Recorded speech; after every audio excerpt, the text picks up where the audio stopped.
জিনিসপত্র আনার জন্য বাজারে পাঠাইছিল।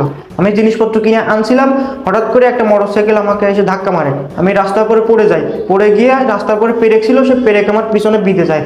আমি এখন হাঁটতে পারছি না স্যার। হ্যাঁ, আমি ব্যাপারটা বুঝতে পেরেছি।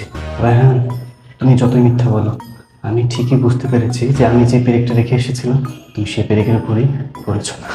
রায়হান, নূপুর, কই তুমি আসো, এখানে আসো, আসো আসো আসো, আসো ভিতরে আসো, আসো আসো, বসো। আরে তুমি হঠাৎ দারোয়ানকে কেন আমাদের বাসায় নিয়ে আসলে? কি ব্যাপার?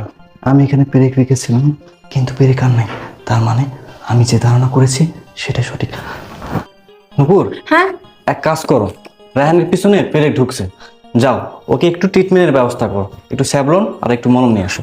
ও ও আচ্ছা ঠিক আছে, আমি এক্ষুনি আনছি। আচ্ছা।